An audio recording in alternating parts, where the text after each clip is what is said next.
It's time for the grey areas with Jason Adams and George Farrugia. That kid was a human dynamo. Are you sure you're talking about George? George of the jungle, friend to you and me.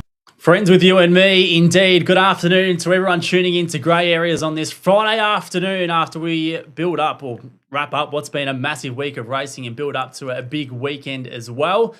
My name's Jason Adams. I'm back after a short spell, but I'm back and ready to rock. And, of course, I'm joined by my good friend and sparring partner in Georgie Farrugia. How are you, my friend? I'm good. Old school intro. Yes, we've wound back the clock. Andrew Bensley's back involved in the show. Mercedes I Bensley. haven't asked him for permission, but he's a part of it and it feels a bit more like home. Yeah, it does. It does. And we seen John Henry in the hallway the other day. So he wasn't really very complimentary of you, was he, when you walked through the door? No, he wasn't, but he does that in jest because he loves me. That was so it's been a retro kind of week, mate. Good to have you back. You had a wedding last week. Had a wedding last week. It was good. A few of the boys had too many beers, which is probably par for the course, and getting on the red wine, which is against the grain. So no wonder why some of the fellas played up. But I wanted to ask you a question about the suit. So I was a part of the bridal party. Yeah. The suit was provided. What do I do with it? I've spoken to the groom. He said just keep it.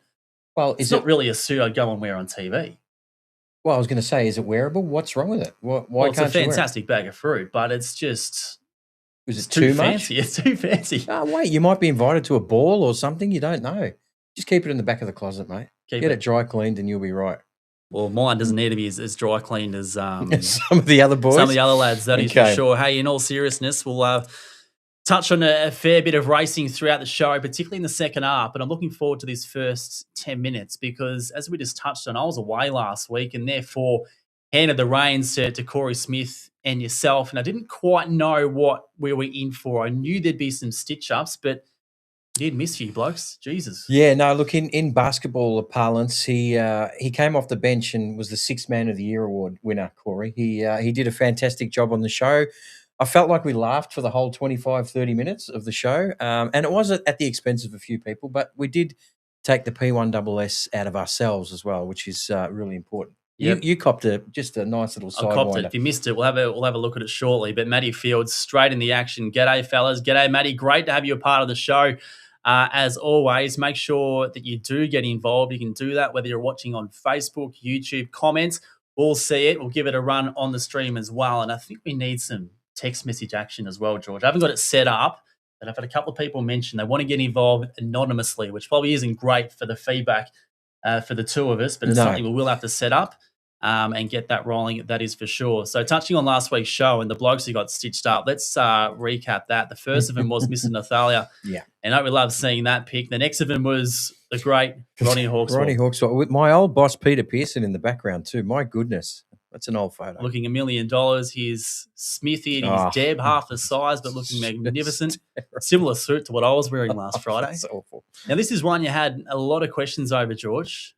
Well, I thought you were wearing stockings or leotard. I don't know what it was. It's a suit impersonating CM Punk, the wrestler. I was at the darts end going back many years, and then the duck, Michael Tyre, looks his best impersonation of Steve Irwin. So that was some of the blokes who got stitched up last week, George. But there's been one that's generated the most amount of this discussion after the show. It's this pick right here, James Vedemar, which looks like he's got Gorilla Glue running through the fringe to hold that in place. Can we name a dog Gorilla Glue? That is absolutely fantastic. That is, it is a great photo, and I've shown it to a few people, and they thought it was AI. They genuinely thought it wasn't real, but we can guarantee everybody that it is, including James himself. I think. We've received some content off the back of that as well, which is quite interesting. This is why I think this show is hopefully starting to gain momentum, because the content you're about to show is from one of our listeners who is a great guy, and the fact that he went to the trouble to do this is fantastic. The great Jimmy Vandermark in action before he heads out. Maybe Phoenix Night just going back, but he wasn't there.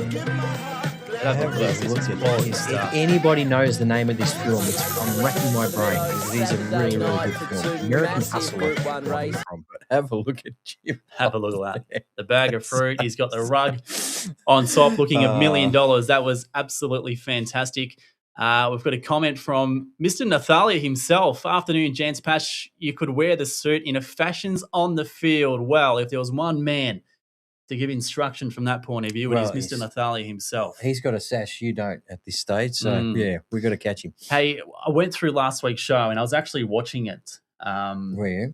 just before I had a shower, getting ready for the wedding, which is probably something you don't want to picture. But I did enjoy it. And after the fact, I uploaded the episode to Spotify, which obviously is one place where you can catch up on the show. And what we've got in this platform of which we use to stream this show is we've paid an extra $10 to have these AI generated clips, which we haven't used yet because we don't have the luxury of 2 cameras at this point in time. What is coming? But I did have a look and see what it picked out. And now it was no surprise to me that Corey Smith had a bit of a dribble about Kenya All Class last Friday afternoon, correct? So well, that he was doing some stud and duties. it was something that AI picked up on and took interest in his conversation about Kenya All Class. But what was the most interesting part about this, George?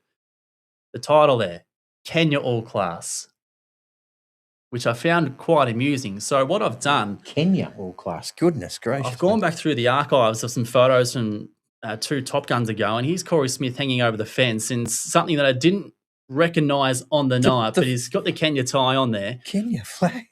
And he hasn't mucked around in the post-race celebrations. So looking $1 million, celebrating the win of Kenya All Class in the Top Gun stays, and even Jess Hopkins here getting involved as well. This is fantastic. No mucking around. Kenya All Class. I tell you what, Kenya has got a run on this grey areas. That was the story about that plane where the vulture come through the front from Nairobi in Kenya too. So anyone watching from Kenya, g'day. But Kenya All Class. So there you go. That shows you how long we've got to go in AI. We've got a long way to go. Yep, I won't forget that. And we'll touch on Kenya Mayhem as well, who was superb at the queue last night. Now, George, one thing that hasn't gone under the radar like Kenya All Class has been your tipping performance in the past week, because there was a multi last week that you landed, that you plugged on SEN track that lobbed at about $20. Is that right? Yeah, well, according to Gareth, who did have a play for sure. Yeah, so he's happy with me at the moment.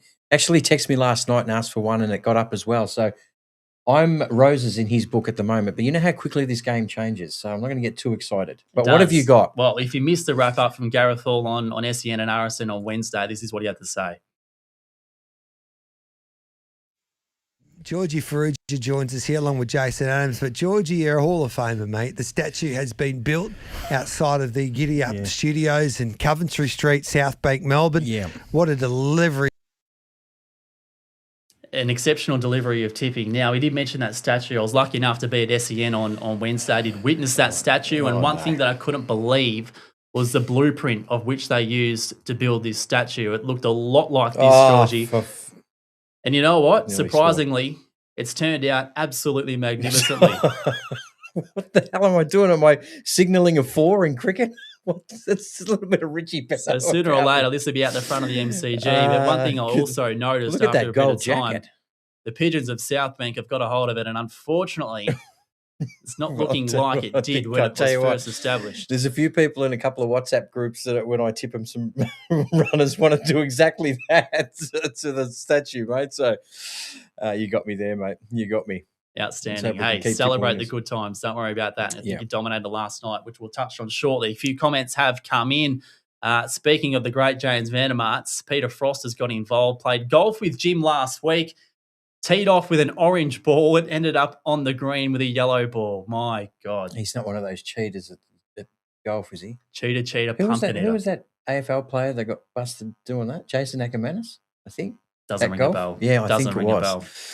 Good to have you involved, Frosty, with a comment from On the Lure as well. Hi, guys. Did you hear about those new pups bred by Awesome Assassin by From the East? What's your view on bringing back size from the past? This is right up your alley, G. Farrugia. I'm not a huge fan of it, to be honest. I think the breed continues to get better as we go along, but there's other factors involved in that, training methods, track preparation. I get it. So I'm not saying that there's not going to be a star in this litter, but the ones I've seen, even from say greats like Brett Lee, and Awesome Assassin was a great sire, by the way, but I think he was best in the now when he was sort of flying, and I think some of the older vols, they sort of just didn't turn out that great, I don't think. So I think as a general rule, I'd look for the more current sires. But that's not to say, I mean, Fernando Bale's he was born in 13, I think. So he's 12, 13 years old. Sounds right. Still dominating. So we're talking about dogs that maybe are 20, 25. I think the generations get better and better as they go along. Yep, and another comment has come in from Corey Smith, and the mixing with the theming is getting around the Kenyans. So yeah.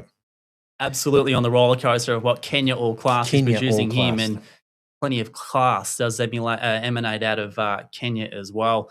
A few comments rolling in. What we might do, we'll get to them shortly, but we'll move on with the racing we've seen in the past few days mainly. We'll start at Ballarat, where we did see a Derby win of Ross the Boss, who's a greyhound we've seen plenty of, particularly at city level. Hasn't had a lot of success in feature races, but he picked up his first black type race on Wednesday night. Yeah, he did. Look, this is a terrific litter. Talking about Fernando and Galento's in the litter as well. I think it's Fernando Bale, Black Robin is the litter. Paul Galea's got the majority of them. Just beat a really, really good field. And I think you mentioned, Jace, that it's a race that has produced some very, very fast greyhounds in the past that have gone on to bigger and better things. It was just a great little race, and Ross the Boss was too good. Ross Lyon had anything to say about it? Well, let's find out if he did have anything to say about that win on Wednesday. Oh, yeah, I'm going to go and light a candle. Yeah, it's fantastic. I'll get a birthday cake out and go, yippee. No, no, I don't want to be flipped. He'd have to be named after the boss, wouldn't he? Oh, absolutely. And, he'd be gearing up for a big season with all those new recruits they got down at St Kilda, hoping to improve on their massive total of one premiership for their whole entirety of the history of that club. But look, as I said, it's a great litter. They perform at a pretty high level over 450 metres. They'll be great greyhounds in Country Cup arena going forward. And then a couple of races earlier, we saw a really good performance in the Ballarat Oaks from above them all. So here she is, Georgie, from box 4. The favourite was Carry On Macy from the red. A little bit of interference here, but I thought the way that above them all got off the canvas showed some ticker was bloody good. Well, right there, copped it, and then right there, copped it again, getting dragged down from behind. It's hard to regain momentum, especially over the 450 metres. Have a look at her chase here. Absolutely outstanding. Sort of checked off the heels again there and got to the line, and look, Stefano Cassar is having one hell of a run with this litter. Obviously, she's assisted a Kako Magic. Okay, I didn't check that out. Yeah, who we've seen break the track record here and make a Sale Cup and perform quite well. I'm sure we'll see him during the Australian Cup Carnival with some of those big races coming up, including the Rookie Rebel. So he's having the time of his life with Feral Frankie, who continues to throw fast animals. We'll talk about one later on at the queue that was absolutely unbelievable last night. And we can't move on without complimenting a bit of a touch of the Maltese magic as well with Stefano. Yeah, I'm rapt for him because he bred the litter himself. I think, as we discussed, he went through a bit of hardship a couple of years ago. So this game's all about peaks and troughs, and he's experiencing a really big peak at the moment with a couple of these from the litter. And they're not the only two in the litter that go good. There's a couple that go really nice. Yep, indeed. All right, we'll move on to the action in Queensland last night, which was dead set, red hot. We'll speak about the staying heats first up. There was 3 of those, and the first of them was won by the local star in Jay Walking, who was just faultless, straight to the top and set fast time. Oh, yeah, look, 41.29 is very fast there, guys, but I have to say that I did back Fade to Black. And I reckon, well, he was enormous. I reckon he gave him, 12 length, probably even more. And around the corner, there was just a fleeting moment where I thought Fade to Black was going to get there. It was a massive run by Fade to Black. Take nothing away from Jay Walking because he makes his own luck. That's his second start over 700 metres. You don't like the theory about the second up rubbish where they don't back up. I think generally it doesn't apply. Yeah, well, it didn't apply last night because he went from 41.40 to 41.29. He's a 600-metre track record holder. I hope they bring him to Melbourne. I really do, because he's got some options over the 700 or the 600 if a Rookie Rebel's on the cards. Now, again, pending panel picking these greyhounds, but you'd think Jay Walking would be right in amongst it. His run was fantastic. But you know what? They got even better, the heats. Oh, did they ever? The golden girl of Victorian grain racing, basically staying or sprinting at this point in time without a trace. Went straight to the front, and look, she did it in similar fashion to what Jay Walking did. She might have had to work a little bit harder and push up underneath, but the time at which she set, I think, was the 3rd fastest ever seen at the queues. So she was just a pleasure to watch, as she always is. Well, the track record's 40 and 88. She went 41.06. Unfortunately for her rival, she's drawn box 1 in the final. So is that good for her, in your opinion? Oh, I think so. I think anytime you can draw box one, you can show that early speed. I think you can dictate terms. It's a great race, and we'll talk about the next heat, which was, I think, just as impressive. But you've often, one thing that stuck in my head is that you've said to me that sometimes there've been some false dawns about stayers that seem to bounce onto the Group 1 stage and look like they're going to dominate for a while. And I'm not saying that she'd be the only greyhound to win 4 Group 1s as a stayer, but if she wins again on Thursday night, Jason, she's starting to get into some rarefied air. 4 consecutive Group 1s over the staying trip is pretty special. Look, her run last night was outstanding again. And at a point in time of her career where anything's possible long term. And how would you go as the connections, knowing that you're going to go to Queensland, win, lose or draw? You give her a week off, she comes and runs in a Zoom type. Like, I mean, it's huge. It's a huge couple of weeks. I mean, you can't look too far into the future, but you'd be sitting pretty at the moment. The third heat, there wasn't any sort of Victorian success here, but it was won by Magpie Hector, who was sensational. Thought Zipping Zayden, there was a bit to learn about his performance over 700 metres, but the credit's got to go with Magpie Hector, who was unreal. Yeah, look, Zipping Zayden went 41.63, so I don't think it's completely lights out for 700 metres for him. I think he'll probably get a little bit stronger, but the way Magpie Hector went past him, Jace, and ran 41.14 was unbelievable.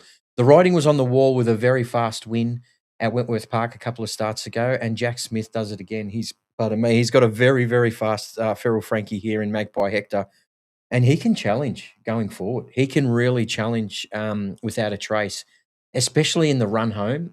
The race data will tell you his run home was absolutely fantastic. 12.26 was his run home, and without a trace got home a little bit quicker in 12.10.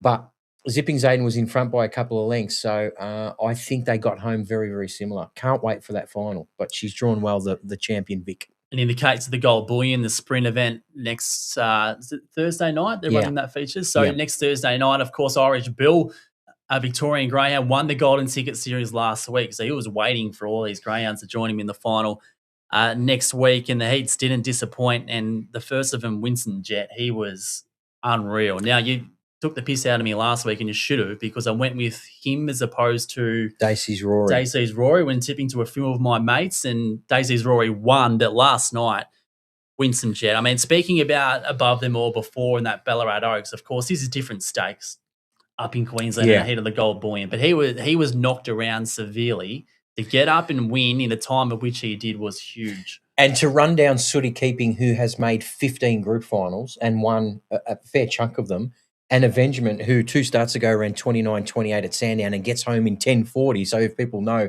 is free-for-all elite getting home, to go past both of them quite easily in the end. I mean, he ran 29.69 and Avengement ran 29.89. So beat him by 3 lengths was just extraordinary. He's racing in the richest vein of form at the moment, Winston Jet. He's already a Group 2 winner. He was just beaten by Dacey's Rory, but 29.40s, sub 3 in a row, then got into trouble and still did what he did last night. Was incredible. Some good performances in between, but the other one that was a real standout was that of Kenya Mayhem, who had that wide draw, speared straight to the front. It was just a real professional performance. Well, if you're going to come to a track for the first time and you want to stamp your mark as a great dog, which he is, you go 5 seconds flat to the marker. And I've sort of worked out that the sectional at the queue is similar to what you run at the Meadows and Sandown. So 5 seconds is similar to a 5 seconds run at Sandown.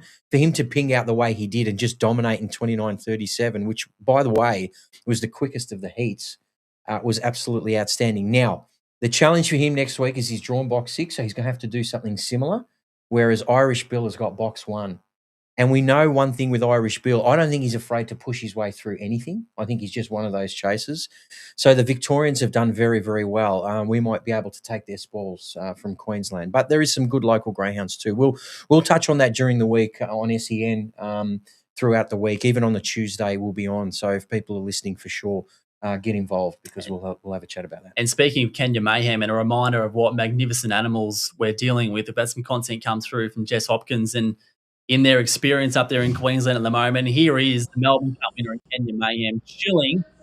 I assume that was in preparation for He's watching the tennis. his Gold Bullion. He's watching something, and then he's spending some time on the couch as well. So Yeah. Oh, wouldn't the activists hate this stuff?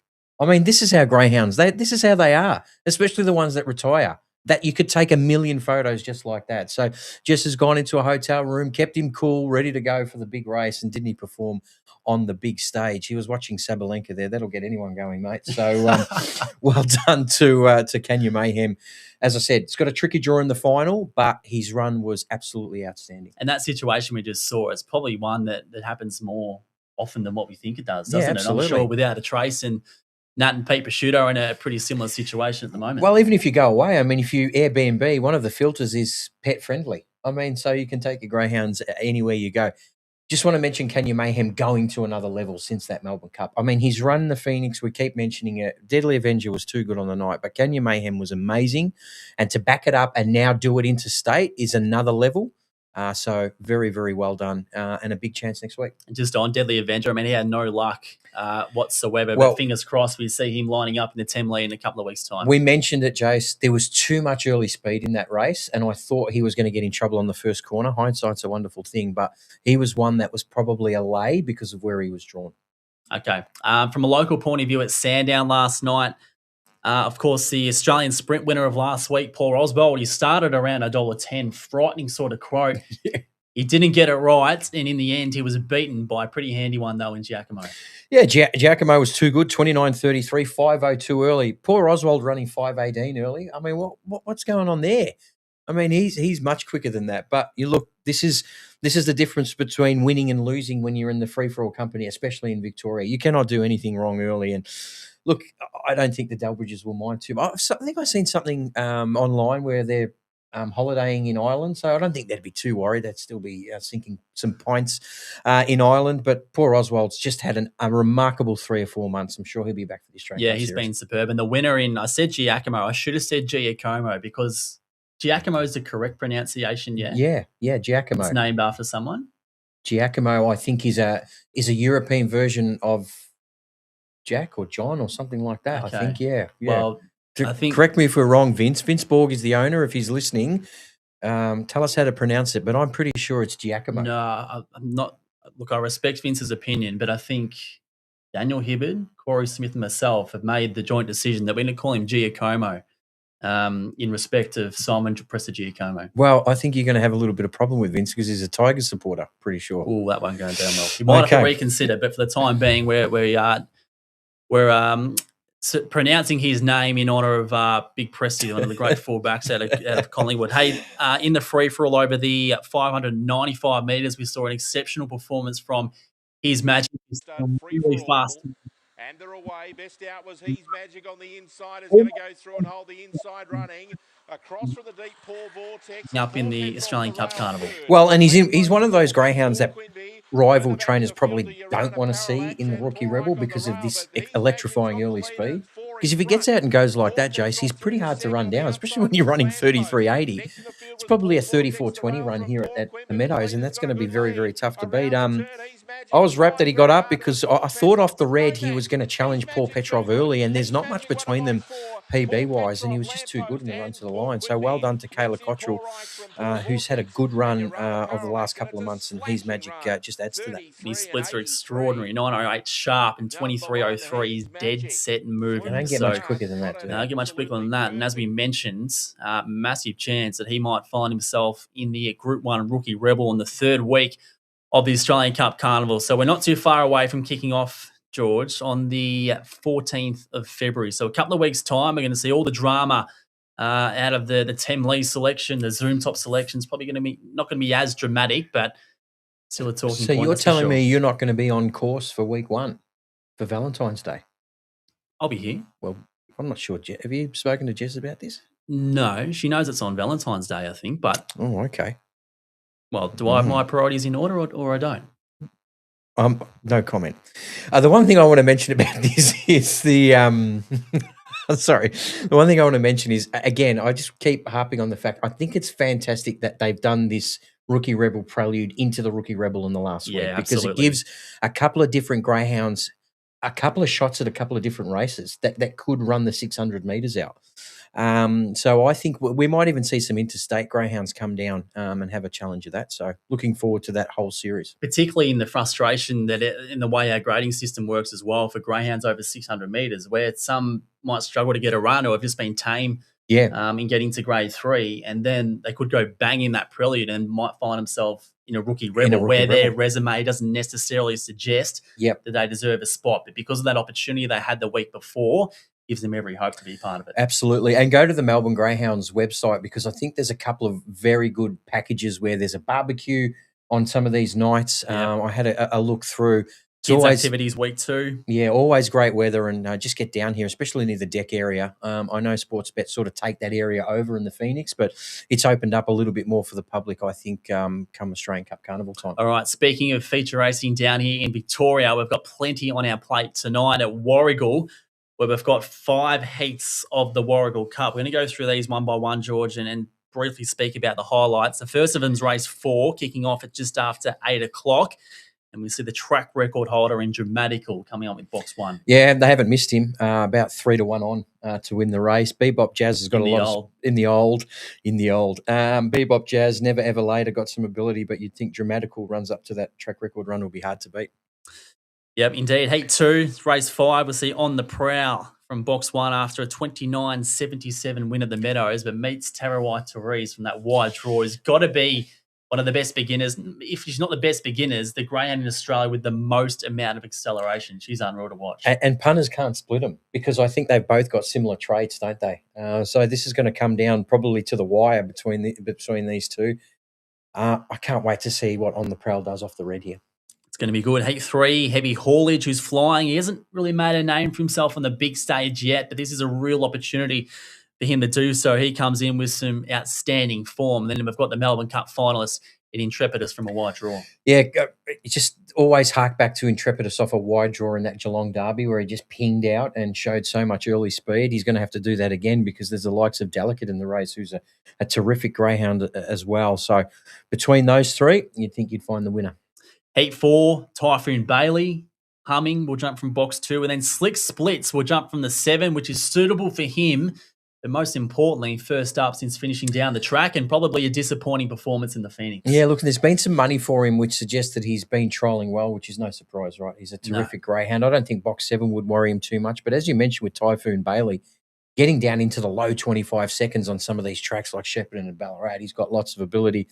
Saquon, I don't know what to make of him in a race like this. I mean, he's got lots of ability. We've seen his sister, Super Freaky, run 29.30 at Sandown and then get beat the week after.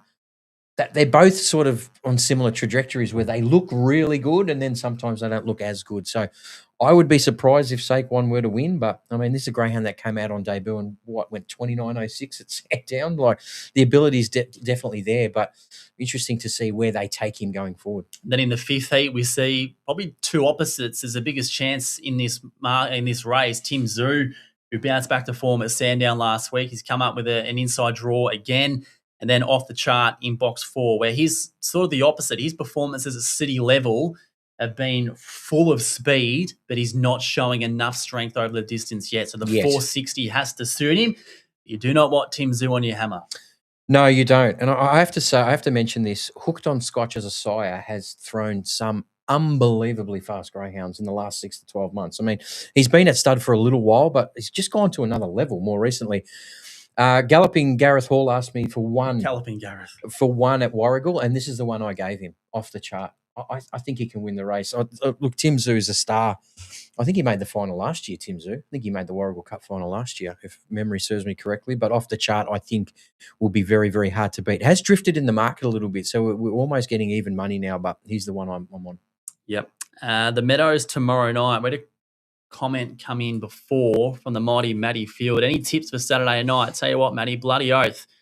Let's go through a couple of the highlights first, though, George. The 4th race, which is for the stayers, it's of good interest. We've got Texas President, who's starting to sort of find his feet, despite him not being that quick over this distance range. And he meets some smart ones in Mapunga Donna and also Aston Barton, who's not peaking at the moment, but we know what he's capable of. And of course, Bel Air Ethel. And if you talk about importance for a spot in the Zoom top, I think a lot of selectors will be looking at this race. If you can win this race against some of these, I think it's going to go a long way to getting a spot.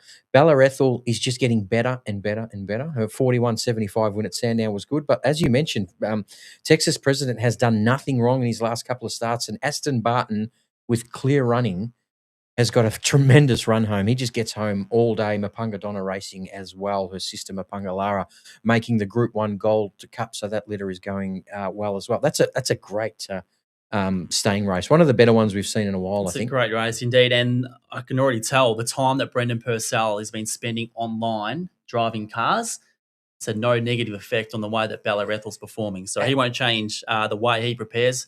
How did you guys go personal point of view. in that 24-hour race?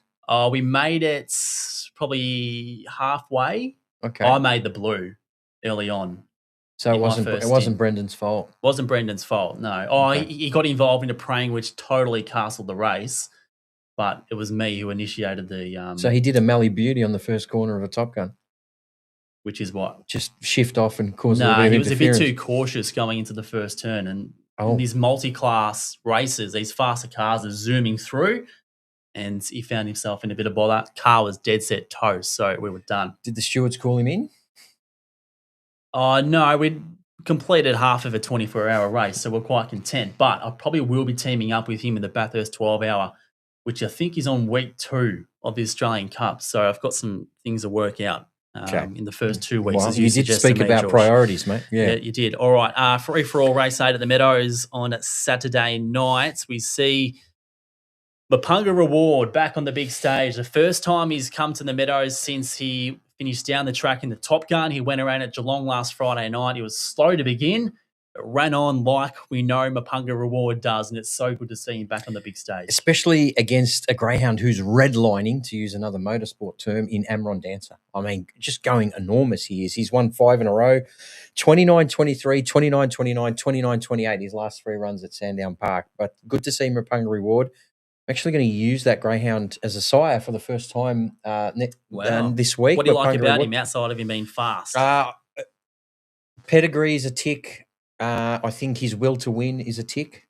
And obviously he's got lots of ability. And the fact that his sister won an Australian Cup, I think there's a lot to like about the dog. So it'd be interesting to see how he goes at stud. But he's got a challenge here with Amron Dancer, who's just racing so well at the moment. Incredible. All right, tips tomorrow night for the Meadows. Okay, there's 2 that I like, and one of them's against the dog that I own. So I know you're going to can me if I actually get the job done. Oh, yeah. Race 5, number 6, a greyhound called Tripped Out for the Prosciutto team, who are absolutely flying. So only had 6 starts, this greyhound, won 3 of them. Last start, 30.01 at the Meadows, and they've wasted no time in putting him up to 600 metres. I think he ran 5.08 early, so he should, if he jumps cleanly and he's okay with these boxes, should lead them a merry dance. And I trust the Prosciutto family to know what they're doing in terms of the run home. So race 5, number 6 to kick us off. And I'm going to tip him again, Jace. I know you're going to tell me off. Zelda Cavilla has drawn box 1, Jason, for the first time. Back to the well. For a long time. Race 6, number 1, over 600 metres. Now, he's up against Ascend Ecstatic, who's a very, very good greyhound, but this is Zelda's night, everybody. And if he doesn't win tomorrow... How many times have you thought this? I reckon I've tipped him 4 or 5 times, and I'm 0-4 and 0-5. So I reckon Team Daly would want to throw an axe at my head at the moment, the way I'm travelling, because I'm a bit of a... They wouldn't give a rat's clacker. a bit of a kibosh to Zelda Cavilla. But I remember the Zelda Cavilla from 3 or 4 months ago that was running very fast time over Melbourne 500. Cup period. Oh, he was great. So I expect from the draw, especially with a slow beginner and Mapunga Lily drawn next to him, I expect him to go very, very well. So there's his tips at the Meadows tomorrow night. It was off the chart at the Warragul. Yes, this tonight. evening. Yeah. All right. Obscure. You're obscure. Yeah, we'll get to that. Okay. Questions coming in via YouTube. Hi, lads. Any idea where Liddell is headed? I don't know. Do you know anything more than I do? We've got to find out about that because there were some races for him, like the National Derby and stuff. So hopefully he's all right injury-wise, but we can't wait to see him back on the racetrack. Of course, we're talking about the greyhound who took out the maiden final on Melbourne Cup night, and his splits that day, Jason, were unbelievable. 492 early at Sandown, I think he went, which was... They just don't do it. It's like a 1 in 1,000 thing. So can't wait to see Liddell. We'll find out for next week's show. And speaking of priorities, Ryan Vanderberg, again involved. We love your input, Ryan. Afternoon, CM Punk. That's you. You going to the darts in Wollongong this year? I'd love to. Don't know yet. Probably not. Who are you going as this time? We'll learn more in Josina? time. The Josina, nah. I had the Littler top on last year, so that was in sync with what was going on, but not awfully entertaining. That Littler top might get a run on this podcast at some point in time. That is a perfect segue for this obscure bet. Is that right? No, we'll get to the obscure bet. Well, I just want to have a punt. Let's stick to the pathway. Farrugia Files. So you mentioned you've got a grand in the Meadows tomorrow night. That is Charlestown. But I went through your recent runners, George, and this is not a part of syndicates or anything like that, just with G Farrugia next to their name. The last 14 races, 11 of them ran a place, with 3 of those being winners. So if you're following this man's greyhounds, you're going pretty well. Yeah, probably want to change that to 11 wins and you're 3 a greedy placing. bastard, aren't you? Unbelievable. Oh, anyway. all right, so you've got some runners coming up tonight in New South Wales. Richmond race 6, number 5, Summer Queen. Yeah, there's a zipping dog off box 1 that looks the danger, but if she jumps to the front, I think she'll go very well. Meadows tomorrow night, race 1, number 5, Manson Lamps. Very hit or miss at box rise, but he's continually getting better. He ran second behind that tripped out last week, and it wasn't a bad run. Meadows, race 5, number 1, Charlestown. He's against tripped out. He's a greyhound that wants to use a little bit of the track, so I feel sorry for the greyhounds drawn near him. But this is probably just a touch short for him, but he's a quality dog.